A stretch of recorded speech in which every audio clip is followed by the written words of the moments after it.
नमस्कार, पेश आज का न्यूज पॉइंट में विज्ञान प्रकाश। एक बहस चल रही थी, थोड़ा सा मेरे पॉइंट को जरा ध्यान से सुनिएगा। एक बहस चल रही थी कि पूरी दुनिया में आर्थिक मंदी का माहौल है, भारत पर भी इसका प्रभाव है। कुछ ऐसे दिन भी आए जब सेंसेक्स जो है वो 1600 अंक गिरा। तब वित्त मंत्री ने कहा, फाइनेंस मिनिस्टर ने कहा कि इसके फैक्टर्स एक्सटर्नल हैं, यानी कि बाहरी हैं, इनकी देश की स्थिति से कोई लेना देना नहीं है। लेकिन कुछ समय हो गया है इस बात पर बहस होते होते कि क्या आरबीआई को जो अपना दर है वो दशमलव, जिसे आप 50 बेसिस पॉइंट्स कहेंगे, उससे कम कर देना चाहिए था। लोग इंतजार कर रहे थे, कई सारे खास तौर पर आर्थिक अखबारों में इस पर चर्चा और बहस हो रही थी। आज इस बात की घोषणा कर दी आरबीआई ने। ये बहुत महत्वपूर्ण घोषणा है, इसका एक समय से इंतजार किया जा रहा था। लेकिन जो सवाल है, जो बड़ा प्रश्न है, वो ये है कि क्या वाकई इससे जो मंदी का मूड है वो बदलेगा? क्या वाकई इससे जो मंदी का मूड है वो बदलेगा? दुनिया की आर्थिक स्थिति पर बहुत कुछ कहा जा रहा है। अभी आप देख ही रहे थे कि हमारे देश के प्रधानमंत्री जो हैं वो अमेरिका में क्या क्या बोलकर आए हैं। तो इसीलिए ये एक बहुत इंपॉर्टेंट पॉइंट है, बहुत इंपॉर्टेंट मूड है, और इसको असेस करना, इसका आकलन करना बहुत जरूरी है।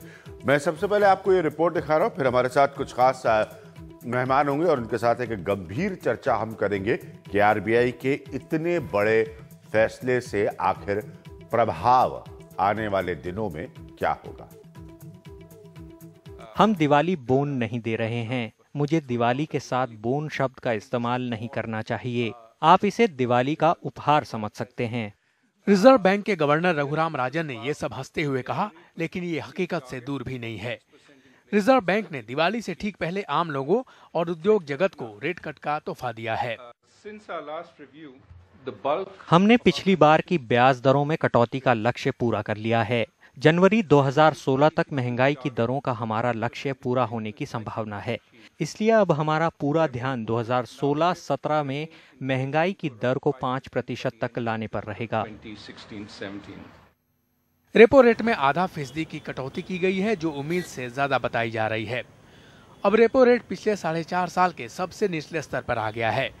बैंकों पर ब्याज दर घटाने का दबाव बढ़ गया है। आंध्रा बैंक और स्टेट बैंक ऑफ इंडिया जैसे बैंकों ने शुरुआत कर दी है। कुछ आम लोगों के फायदे पहुंचाने के वादे कर रहे हैं। डिपॉजिट के कॉस्ट में कमी आई है। अब रेपो रेट कम हुआ है, जिसकी वजह से बेस रेट घटेंगे और आप देखेंगे कि ये जल्द होगा। ब्याज दर घटने का सीधा फायदा आम लोगों को होगा। अब घर के लिए और गाड़ियों के लिए नए लोन की किस्त कम बनेगी। पहले से चल रहे लोन की ईएमआई भी कम हो जाएगी। कारोबार के लिए लोन लेना सस्ता हो जाएगा। रेट कट से आम लोगों को फायदा होगा। होम लोन सस्ता होने से रियलिटी सेक्टर और ऑटो लोन सस्ता होने से ऑटो इंडस्ट्री में बूम आने के आसार हैं। उम्मीद ये है कि 50 बेसिस पॉइंट्स अभी आरबीआई ने काटा है और अगले साल और करने की उम्मीद है। जैसे ये होगा, डिमांड, एग्रीगेट डिमांड जो इकोनॉमी में है वो बढ़ेगा और उसकी वजह से कैपेसिटी यूटिलाइजेशन बेटर होगा और फिर कहीं आगे जाके करीब 1 वर्ष के बाद कंपनी सोच सकेंगी कि अब हमें ज़रूरत है नए प्लांट्स को सेटअप करने की। लेकिन काफ़ी महत्वपूर्ण है ये, बिकॉज उम्मीद थी 25 बेसिस पॉइंट की कमी की और आरबीआई ने सीधा 50 बेसिस पॉइंट से रेट कट किया है। प्रशांत नायर, बॉम्बे से, एनडीटीवी इंडिया के लिए। तो आपके बात समझ में आ गई। मोटी बात यह है कि आपके किसी भी लोन की ईएमआई जो है वो कम होगी, और अगर आप कारोबारी हैं, किसी भी स्तर के कारोबारी हैं, तो आपको जो लोन मिल सकता है, चाहे ये लोन जो चल रहा है, उसके दर में कमी आएगी। जैसे मेरे साथी प्रशांत की रिपोर्ट बता रही थी, उम्मीद ये की जा रही थी, जो मैंने शुरुआत में कहा उसको समझिए। बहस इस बात पर थी कि एक इकोनॉमिक लिफ्ट देने के लिए, एक आर्थिक स्थिति को थोड़ा सा बढ़ावा देने के लिए क्या 0.5% की कमी कर सकता है आरबीआई। ये बहस थी उम्मीद यह हो रही थी कि 0.25% की कमी करेगा, लेकिन उससे दुगना किया। तो आम इंसान को क्या ज्यादा आसानी होगी? एक इसमें एस्पेक्ट ये भी है कि रियल एस्टेट को लेकर बहुत कुछ कहा जा रहा था, आप सब जानते हैं कि बड़ी कमजोर स्थिति में वो था, तो उसके बेहतर होने की भी उम्मीद की जा सकती है। लेकिन समय सीमा अमूमन जो एक आकलन होता है वो तकरीबन 1 साल की आज से मानी जाए, तो जो आकलन होता है ये बदल सकता है, लेकिन जो आकलन। मेरे साथ परंजय गुहा ठाकुरता होंगे, वो कुछ देर में पहुंचेंगे मेरे साथ यूएन भार्गव साहब हैं जो कि फॉर्मर जनरल मैनेजर हैं पंजाब नेशनल बैंक के। आपको अच्छी तरह से पता है कि कुछ बैंक्स ने जो है ऑलरेडी अनाउंसमेंट कर दिया है। मेरे साथ किरित सुमैया साहब हैं, आप सब उनको अच्छी तरह से जानते हैं, भारतीय जनता पार्टी को रिप्रेजेंट करते हैं। और जयवीर शेरगिल हैं जो कि प्रवक्ता हैं, स्पोक्स पर्सन है कांग्रेस पार्टी के। भार्गव साहब, मैं आपसे सबसे पहले पूछना चाहूंगा कि बड़ा सवाल इस वक्त यही है कि इसका इम्पैक्ट क्या होगा, असर क्या होगा?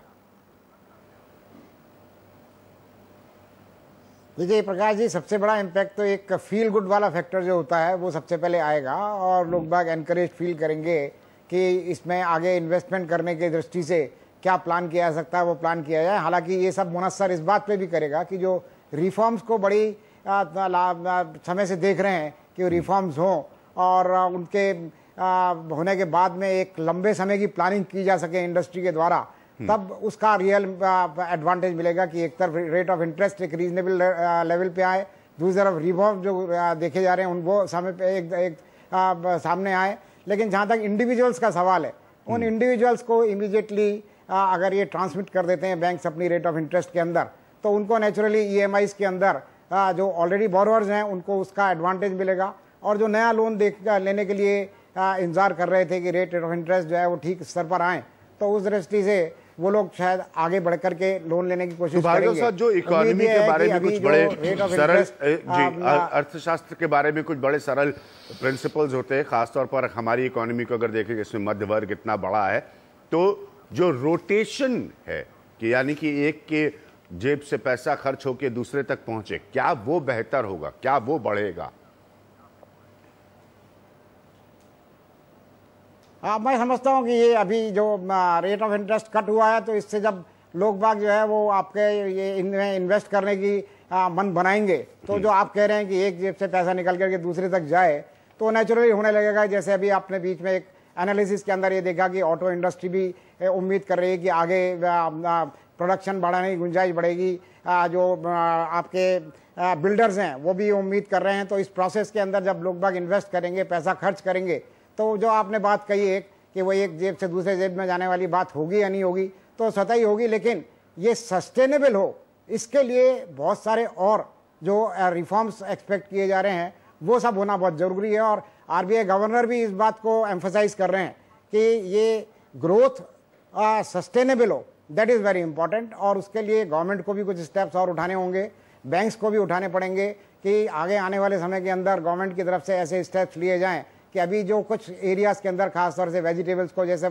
नाम लिया जा रहा है, पल्सिस का नाम लिया जा रहा है, इन सब के ऊपर जो प्राइसेस अभी बढ़ रही हैं वो कंट्रोल हो और इन्फ्लेशन को एक रीजनेबल लेवल पे रखा जाना संभव हो सके, तब मैं समझता हूँ एक सस्टेनेबल ग्रोथ पॉसिबल हो पाएगी। सस्टेनेबल कि ये तरक्की बनी रहे। किरित सुमैया, ये तरक्की बनी रहने के लिए आरबीआई गवर्नर भी खुद कह रहे हैं कि भाई 5% का आपका टारगेट शुरुआती होना चाहिए इन्फ्लेशन का। क्या आपको लगता है कि ये तरक्की बनी रह पाएगी? पहला सवाल मेरा। और दूसरा पॉइंट ये कि आपके हिसाब से समय सीमा क्या होगी एक आम व्यक्ति के इस लाभ को पूरी तरह ले पाने के?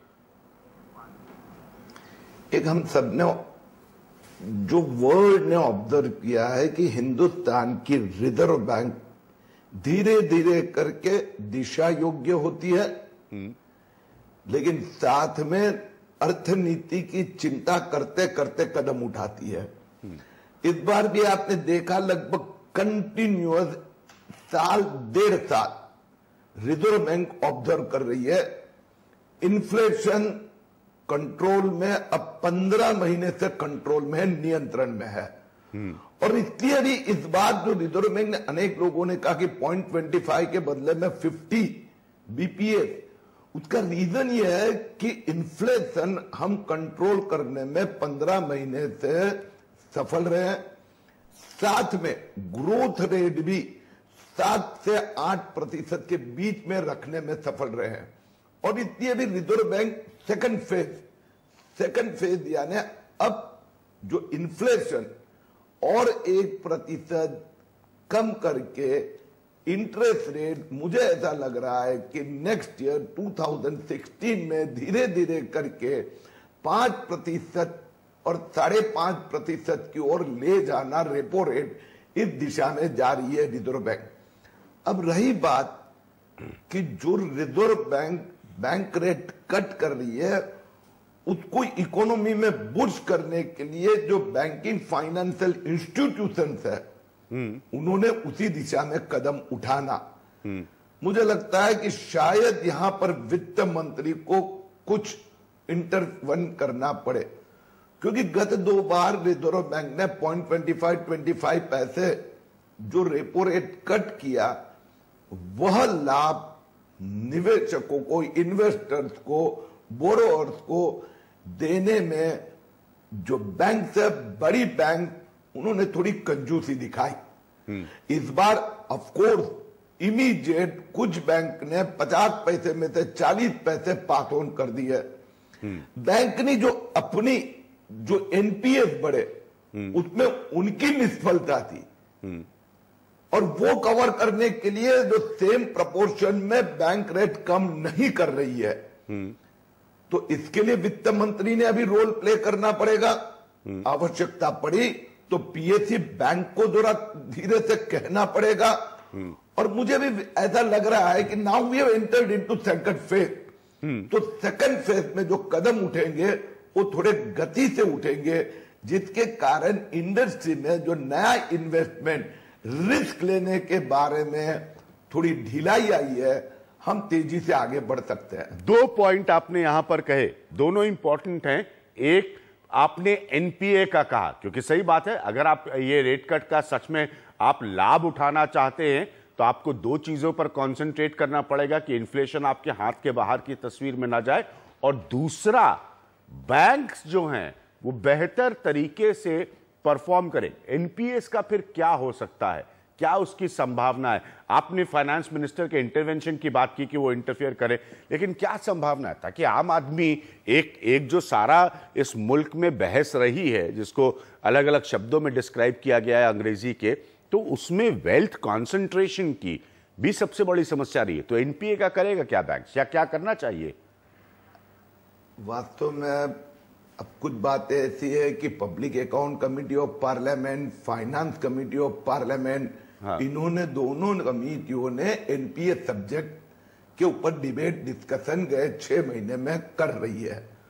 और ये डिस्कशन के दरमियान ये ध्यान में आ रहा है कि गए 5-7 साल में पर्टिकुलरली रियल एस्टेट में, पर्टिकुलरली मेजर इंफ्रास्ट्रक्चर प्रोजेक्ट में 2 कारण से एनपीए काफी बढ़ गए। एक में ये जो भ्रष्टाचार के एक के बाद एक कांड हुए, कोयला हो या 2G टेलीकॉम हो, उसके कारण जो प्रोजेक्ट आने में ढिलाई हुई, ठीक है, अंतर बढ़ा, और जिसके कारण एनपीए बढ़ा।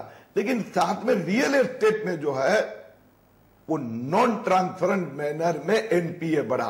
रियल एस्टेट में ये बात ध्यान में आई कि जो बिल्डर्स है, डेवलपर्स है, वो ओवर ट्रेडिंग करते रहे जी, बहुत जबरदस्त मार्जिन का प्रयास, और उसके कारण लोन के ऊपर लोन के ऊपर लोन, ब्याज देने के लिए लोन, और इसमें बैंक भी शामिल हो गई।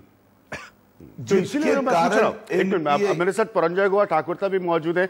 मैं जयवीर शेरगिल साहब कांग्रेस के स्पोक्स पर्सन, उनके पास नहीं जा पाए, इसीलिए मैं पूछ रहा हूं कि क्या अगर आपको आरबीआई के इस तरह के फैसले का लाभ लेना है, क्या आप किरित सोमैया, आप आर्थिक मामलों के जानकार हैं, पुराने जानकार हैं, क्या आप नहीं मानते कि एनपीए पर आपको कोई ना कोई फैसला किसी न किसी तरह का लेना ही पड़ेगा? बहुत ज्यादा समय उस पर चर्चा के लिए, डिलिबरेशंस के लिए नहीं दिया जा सकता।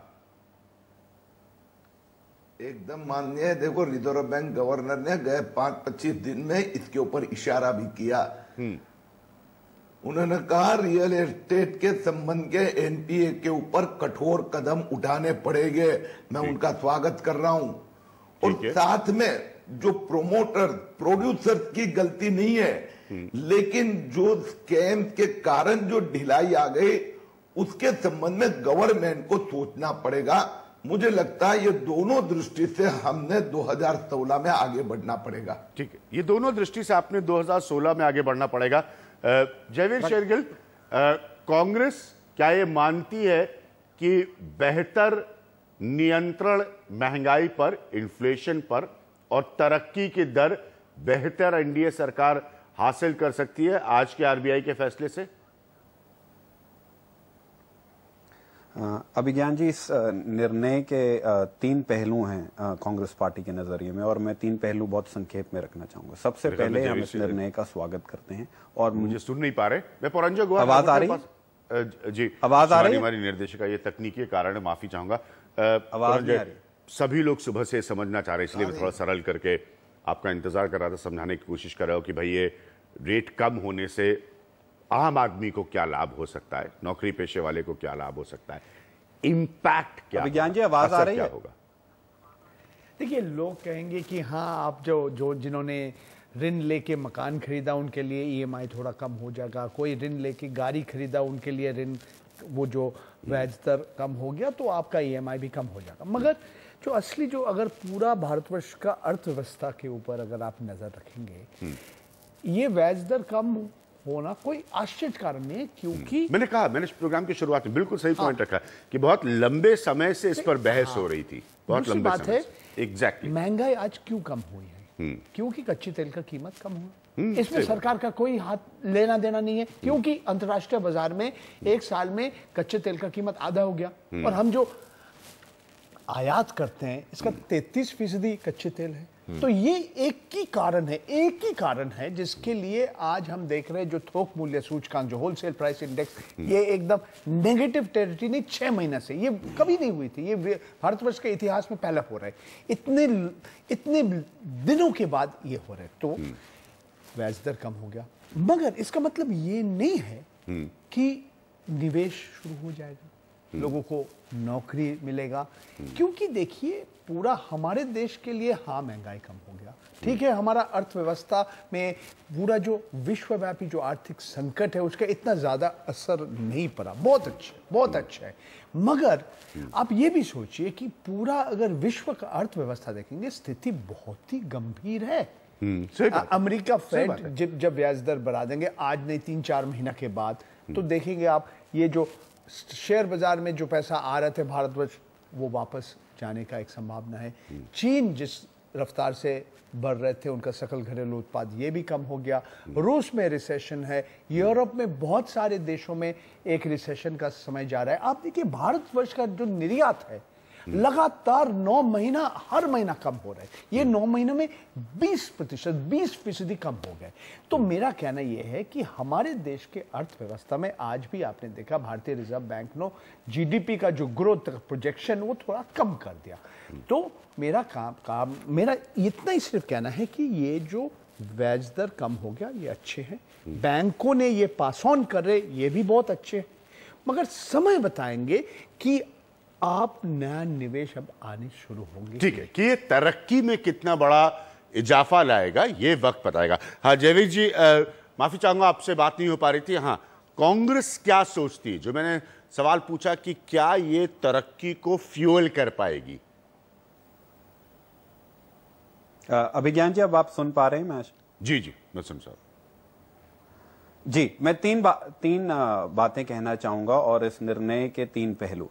सबसे पहले कांग्रेस इस निर्णय का स्वागत करती है और जो मौजूदा स्थिति है ये बहुत जरूरी था।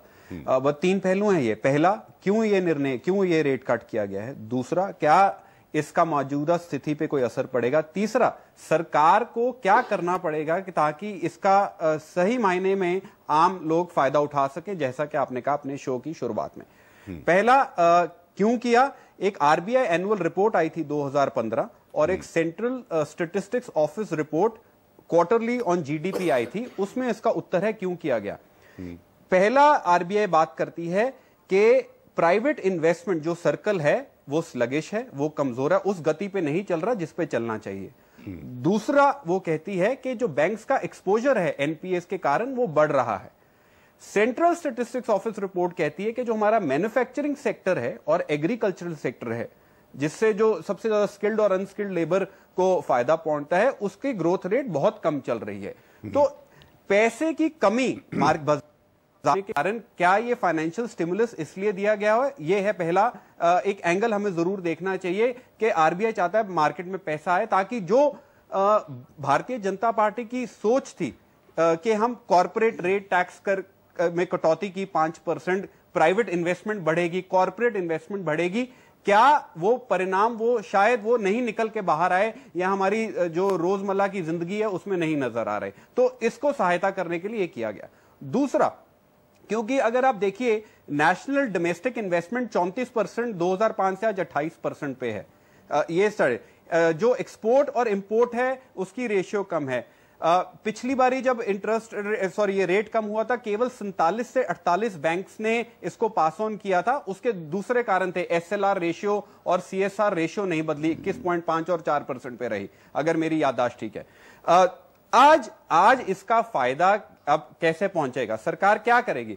देखिए क्या कहते हैं, आम आदमी के लिए ये जो अच्छी शब्दावली है रेट कार्ड, ये काला अक्षर भैंस बराबर है। जब तक उनकी रसोई पे ही नहीं असर पड़ता, जब तक वो जो गाड़ी में तेल डलवाते हैं उस पर नहीं असर पड़ता। मैं पंजाब से हूं, पिछले एक साल में 18,990 फैक्ट्रीज बंद हो चुकी हैं, steel factories. Make in India के लिए $1 ट्रिलियन बजट है। आप क्या कह रहे हैं? आपको डाउट इस बात पर है, शक इस बात पर है कि ये आम लोगों तक नहीं पहुंचेगा इसका फायदा, ये पॉइंट है आपका? नहीं, मुझे शक, मैं चाहता हूं सरकार को कई और ऐसे फैसले लेने पड़ेंगे, ईज ऑफ डूइंग बिजनेस से लेके, टैक्स रिजीम से लेके, और ग्राउंड लेवल पे जो स्टेट को भी, जो बाकी सारे राज्य भी हैं, उनको भी केंद्रीय सरकार की सहायता करनी पड़ेगी कि सही मायने में ये फायदा लोगों तक पहुंचे। जब तक हम स्ट्रक्चरल चेंजेस नहीं करेंगे तब तक इस रेपो रेट का, जो रेट कट हुआ है, इसका सही मायने में फायदा जनता तक नहीं पहुंचेगा।